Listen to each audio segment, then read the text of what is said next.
Tim Mack, welcome to the Dispatch podcast. Thanks so much for having me. Let's start, Tim, but maybe just telling us where in Ukraine you are right now and where you are recording this interview, and maybe giving us a little color. What time is it there, and what was your day like?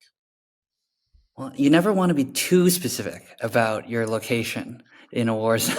Okay, fair enough. Let me tell you where I am generally speaking without, addresses or Fair enough. GPS coordinates. I'm in the city center of Kyiv, very close to, the central part of the capital city here. And, it's the evening here. It's the morning in the United States, but it's about 5:30. And I'm in a city that doesn't have really very reliable internet access right now. I'm really glad we're able to talk, but a lot of Ukrainians don't have access to their cell phones or access to their home internet because there was a Russian hacking attack. On Kyivstar, the largest telecommunications provider in the country. And this isn't just, an idle threat. I mean, this is it's more than just I can't get access to my Instagram. People in Ukraine rely on the internet to get access to critical things like air raid alerts and to figure out when there's incoming drone attacks or missile attacks. So that's really been the setting of the mood this week is not having this critical infrastructure in place. And for those listening who will probably hear this when it's published Monday, we're recording this Friday morning, East Coast time, and as Tim just said, evening in Ukraine. Tim, let's begin then just with a general question. What is the state of the war in Ukraine? Well, right now we're at a period where Ukrainian political and military leaders are starting to acknowledge that the counteroffensive that had been underway in the spring and summer just hasn't yielded the results that they had hoped for. And that fierce fighting leading to thousands of deaths on both sides, both on the Russian side, more dramatically, but also on the Ukrainian side, has led to not tremendous changes in the strategic picture. And the question now is what to do next. And there's a real dreary attitude in Ukraine, in Kyiv right now, because there's so much uncertainty about what the strategy ought to be next, about whether they can count on the U.S. as a reliable ally, whether aid is going to come through in 2024, whether the EU will approve a package of military aid or allow Ukraine to enter as a member of the EU in the coming years. Whether it can rely on security guarantees from whether it's NATO or other partners. Ukraine's feeling pretty alone right now. I think it's safe to say, even though there's a lot of verbal support, theoretical support, and a broad coalition of countries that support Ukraine. Right now, it feels very vulnerable. There's a lot of uncertainty, and there are attacks in Kyiv on a near daily basis recently. As I mentioned, a cyber attack as well. There are just a lot of unanswered questions about what the future holds. And we're going to get into some of the issues you raised, particularly the funding debate here in Washington. But what is it like in the mood? Sometimes we don't understand that cities operate when there's a war going on. What is it like to live in the capital city of Ukraine, Kiev? What is the mood like? And what are the conversations that you have with people on a daily basis? Is it all about the war, or does life go on while the war is going on the front lines? Life goes on in some ways.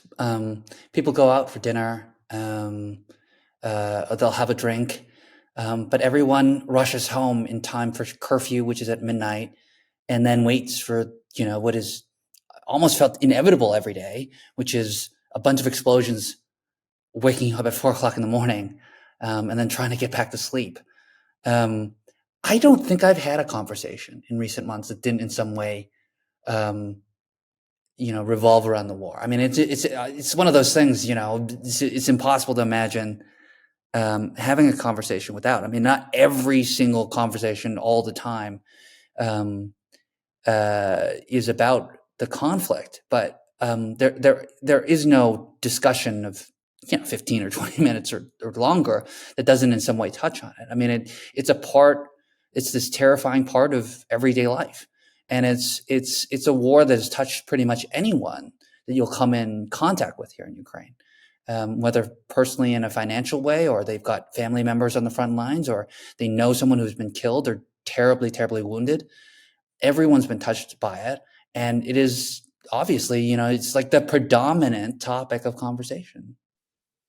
Well, you mentioned one of the conversations happening in DC right now is a question over aid to Ukraine that's being tied to a debate about border security. It's unclear how that will play out. Are those topics that you hear on the street that people are talking about this debate in Washington? Is that a something that has occupied a lot of the debate on local TV? Yeah, I mean, it's astonishing sometimes to go to foreign countries. I'm an American, and you go to the foreign countries, and you sometimes feel like people in foreign countries are keeping a closer eye on American politics than Americans are in a lot of ways. I've been to foreign countries, and they've gone into just the tiniest pieces of minutia, citing Newt Gingrich and the contract with America in the mid '90s to make a point or something like that. That happened to me recently when I was reporting in Taiwan. People really, really pay it. It's not an abstraction. Foreign policy isn't an abstraction to the residents of Taiwan and Ukraine. It's part of their daily lives, and it makes a difference as to whether or not people live or die. And so, yeah, I mean, it is as important as any local political debates that are happening, is what's happening in the U.S. House and the U.S. Senate. What do you think the consequences would be if there was no aid package? I mean, it seems like a possibility that there will be no aid package that is passed. I don't know what percentage chance that is, but it's not zero. What happens to Ukraine if that's the case? It's hard for me to tell, but I think whatever happens, it will be catastrophic for the Ukrainian war effort. Um, a lot of people are describing the war in Ukraine poorly, I think, by calling it a stalemate. And the stalemate doesn't quite capture the ferocity of the fighting that's happening to keep the lines as they are at the particular moment. There are artillery duels happening as we are talking. These artillery duels are happening, and they're expending thousands upon thousands of rounds in order to keep the battle lines where they are right now. And in order to sustain that amount of fire, and in order to sustain the amount of drones that they're putting out there, longer range missiles that they're putting out there, they need Western support, in particular from their, until this date, closest ally and support of the United States of America. So without it, I think we're having a conversation in 2024 about whether Ukraine will be put on its back foot and might be forced into a defensive posture to hold what it has, rather than what we're talking about this year, which was a counteroffensive to regain territory. And in any case, it would be a real catastrophe, like I said, a real catastrophe for the Ukrainian war effort. Let me ask you about. I was doing some research for this interview. Obviously, don't follow Ukraine as closely as you do, but it's not a daily focus in my reading. And I went back and read a Time magazine piece from October. It was a profile of Zelensky. And so the question, and I'll read the quote: is the war winnable even with the aid? Because this is what it said in the article. In some branches of the military, the shortage of personnel has become even more dire than the deficit in arms and ammunition. One of Zelensky's close aides tells me that even if the U.S. and its allies come through with all the weapons they have pledged, we don't have the men to use them. A rather astonishing fact that's been reported publicly is the average age of the Ukrainian soldier is 43 years old. You can't even join the U.S. Army if you're older than 35, without an exception. It tells you the tragic fact of how many young people have been killed in the war thus far over the past almost 2 years now. And it means that from a manpower standpoint, Ukraine needs to develop and execute a strategy that gets a replenishment of their ranks. You hear all sorts of stories here in Ukraine about people just being pulled off the streets or while they're working out at the gym, and conscripted right on the spot to go fight. I mean, it's a daily fact of reality. But what we haven't heard yet is a high level strategy from the Ukrainian government as to how they're going to address this problem. And 2024 is going to be a difficult year if they don't find a sustainable strategy to bring that figure down, and to get enough troops to do the fighting that's necessary to be done. What does victory look like for Ukraine? If you ask 100 people, they'll give you 100 answers. Everyone has a different idea of what it means in their mind. Some people say, oh, it means the return of Crimea and all the territories from the original borders of Ukraine. One Ukrainian politician had a really interesting definition of victory, which I think is illustrative. He said that I'll know that Ukraine has won when I'm able to go into the airport at Kyiv and take a flight to The Hague, where I can watch Russian officials, including Vladimir Putin, get tried at the International Criminal Court. And so that definition of victory has two elements. One is the resumption of normal economic activity. You can't fly in Ukraine right now. You can't take a plane into the country because of active hostilities. And then the second element is the element of accountability for the atrocities that have happened here. But again, ask people this question, and you'll get a range of answers from the money that they feel like they're owed from Russia to regaining territorial possession of what they call temporarily occupied areas, to financial recovery and the resumption of economic activity, and accountability for the violations of law and human decency that have been committed by Russian forces. It's a really broad and difficult question, and you'll get a variety of results. Obviously, one would hope that you could have justice like that. But I guess my question to you, are either of those scenarios realistic? Either taking back Crimea and some of those other territories, or the idea that Vladimir Putin is going to be tried at The Hague. I don't even know. How would that happen? Well, governments collapse, administrations change, people fall out of favor. Vladimir Putin is the leader of Russia right now, but he might not always be. It sounds like a far-fetched scenario, but it's certainly not impossible. And a trial at The Hague means more than just the actual court process of having a world leader be brought in front of cameras or whatever else. Firstly, it's a signal of international moral outrage about actions and war crimes committed. It's a restriction on Putin's ability to travel freely throughout the world. And so there are lots of different measures of accountability that may not involve the direct physical presence of Vladimir Putin at The Hague, that could lead to some personal responsibility being imposed on Putin for his actions, without but that doesn't sound like an immediate likelihood. But the stranger things have happened, and there are things short of that outcome that would still impose similar costs. As for the regaining of territorial integrity of Ukraine and sovereignty over what they call temporarily occupied areas, the war is ongoing. I mean, you could have looked at various points in the American Civil War, in World War I, World War II, obviously parts of the Korean War, and said, well, the war is lost, and been quite pessimistic about the outcome. What I can say is that right now, the will to win among the vast majority of Ukrainians is not diminished.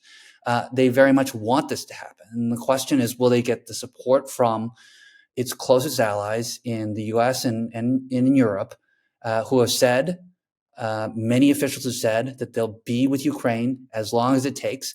Did the US really mean it when they said that? Did Europe really mean it when it said that?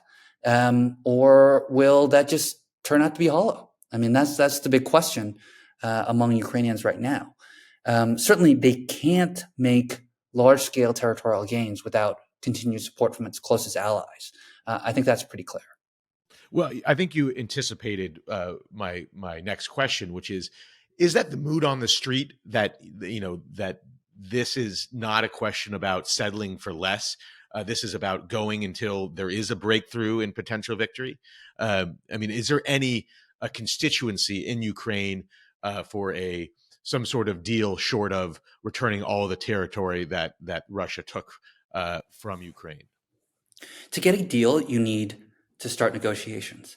And what a lot of people outside of Ukraine forget is that for many years, since the illegal annexation of Crimea, Ukraine was involved in negotiations with Russia and made very many concessions in order to come to some sort of diplomatic solution in eastern Ukraine. And what did they get from this? They got the full-scale invasion of the country, what is now more than 100,000 alleged war crimes committed on their territory, untold number of people killed and wounded, lives changed forever, and that was the outcome from their last round of talks with the Russians. No matter how bad it's gotten and how pessimistic folks are about the future right now, I don't sense a mood at all in terms of opening up diplomatic talks. We're not nearly to that point. I don't think. I mean, I hear people talking about talking, but I think ultimately they know that there's a long road ahead before any negotiations could, feasibly be suggested and implemented. And that's just to start conversations. What do you think Vladimir Putin's current goals are? I mean, can you speak to what his original goal was with the war? I mean, it seemed like it was broader in the beginning. He was, marching farther west. What was his goals in the beginning, and what you see as his goals right now, if they're any different? Yeah, his original goals were to extinguish the idea of Ukraine as a separate identity, separate from the idea of Russia, and what he would call the Ruski Mir, the Russian world. Russia and the Russian government and Vladimir Putin just don't think that Ukraine has the right to exist as a separate entity. And he intended at the beginning of the full-scale invasion to subjugate Ukraine, to bring it back under the control of Russia in practice and in terms of authority.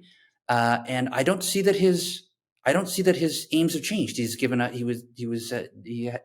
had a kind of statement or press conference, however you want to call it, this week, and he still thinks that his goal for this full-scale invasion is to, quote, denazify and, quote, demilitarize Ukraine.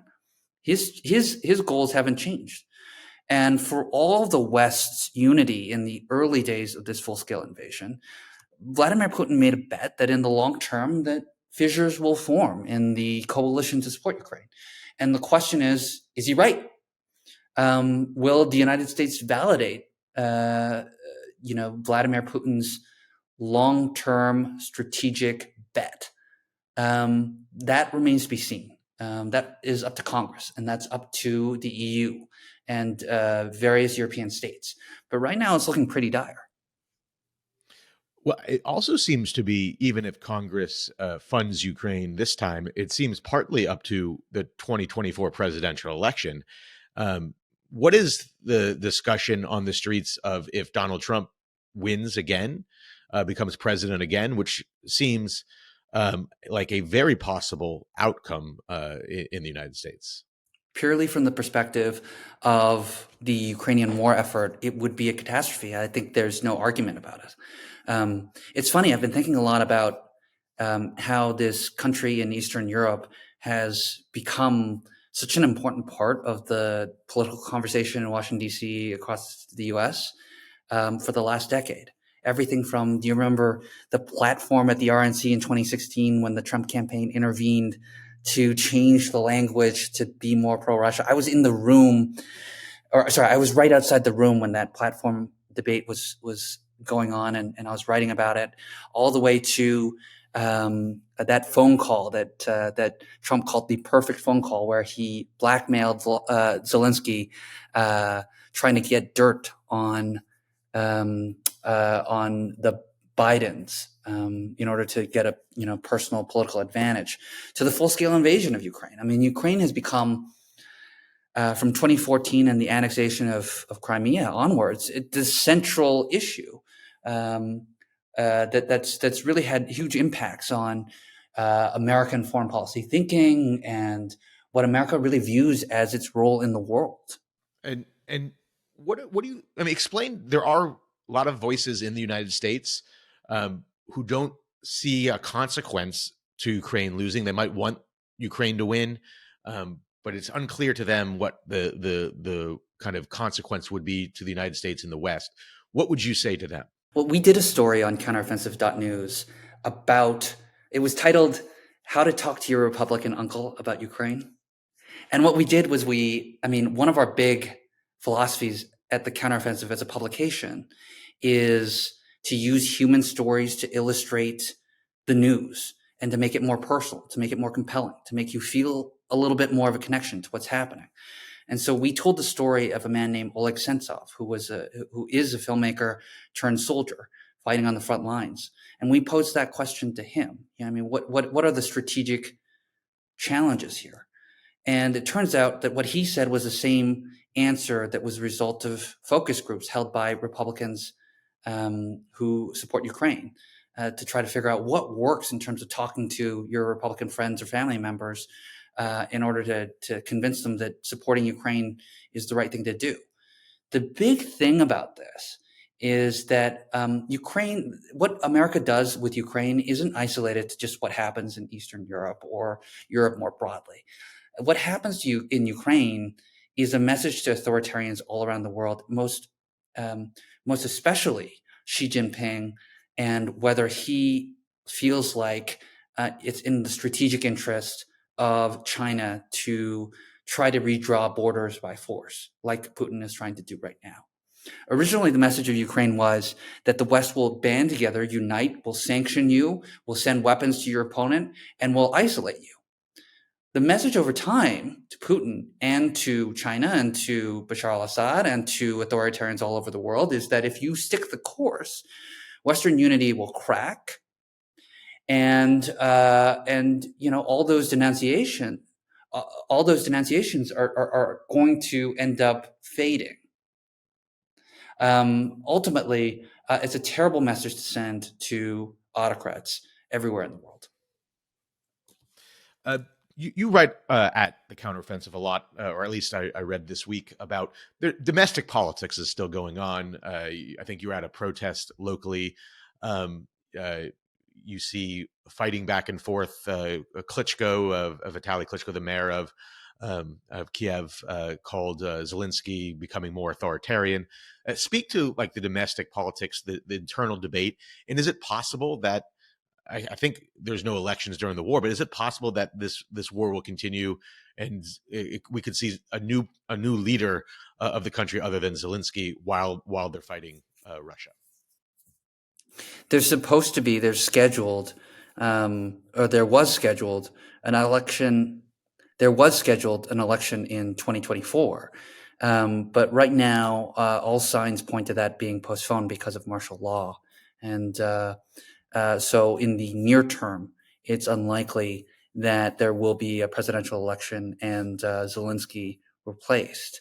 But Ukraine is one of those new democracies, yes, but one that was formed on the back of popular protest. It is a country with a really vibrant and active civil society, and they fight about everything. As a healthy democracy does. People disagree very urgently with one another about issues large and small. And there are fights between the mayor of Kyiv and the president of Ukraine.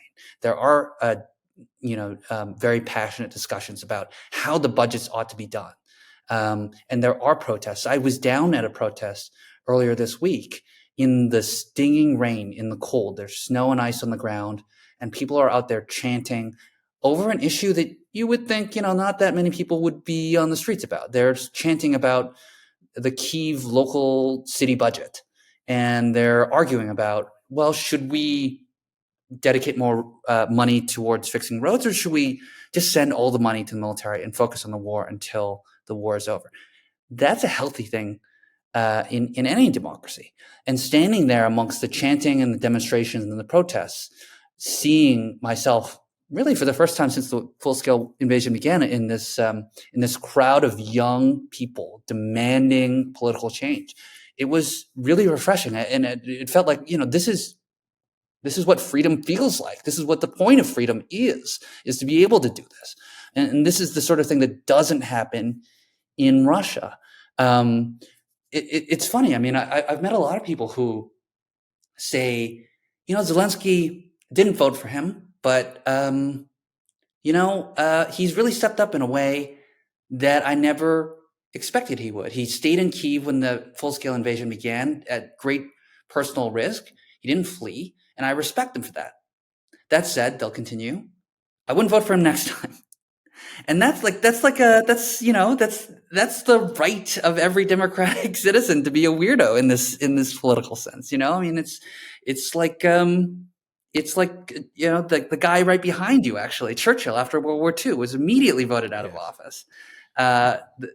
Your listeners might not see this because we're talking on a video conference call, but right behind Jamie, there's a big portrait of Winston Churchill holding a Tommy gun in my office.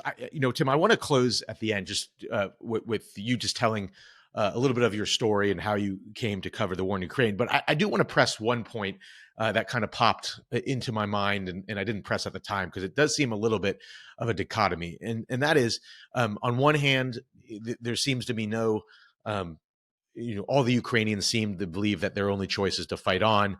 On the other hand, you have recruiters who are having to sometimes take by force people who don't want to go and fight in the war and having trouble actually recruiting people to go to the front lines. If you could just speak to how we should take those two pieces of information.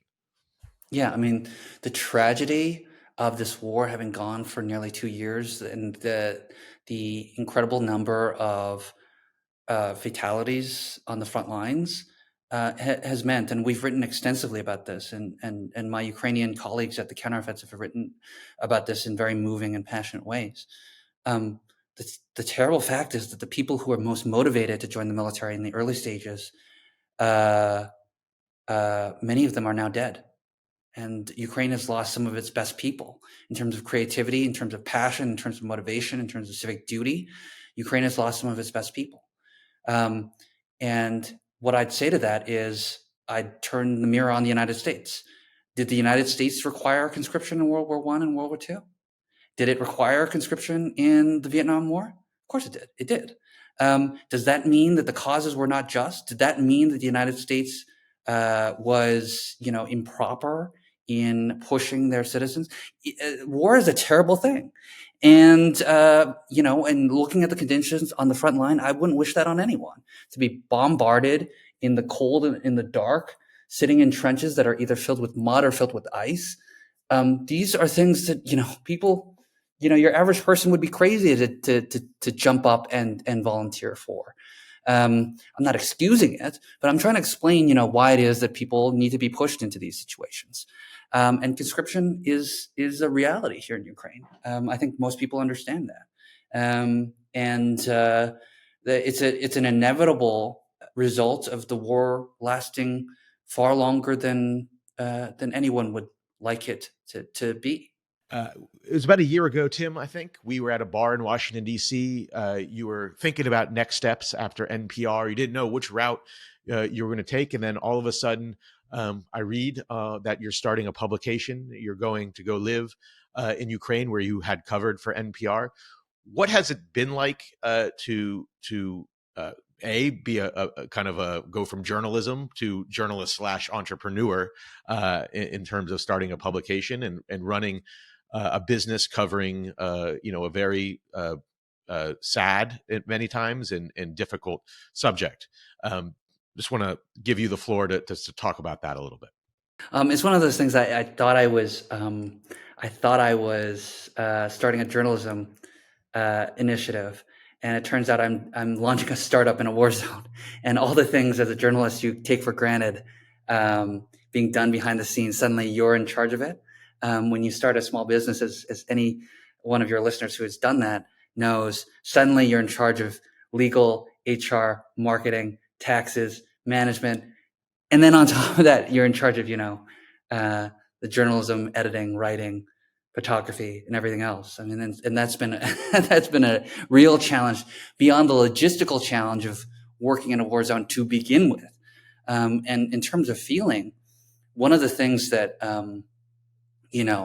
that I've tried to describe to folks is that um, there's this sense of stress and anxiety that falls on you that sticks with you as long as you're in country. There's no place really, even though you're not at the immediate front lines, when you can really fully relax and, unclench your fist, because at any moment an air alert can sound, any moment drones can come in or missiles can come in. But here's the thing: I'm really motivated. The counteroffensive has been really interesting as a publication, and your listeners can check it out at counteroffensive.news. What we try to do is we try to differentiate ourselves from your average straight news. We take every story of the news from the perspective of a person going through it, and we do really deep human profiles that center on people who are going through, in many instances, the worst days of your life or the worst days of their life. And we try to do these compelling personal stories that illustrate what's going on at a ground level in Ukraine.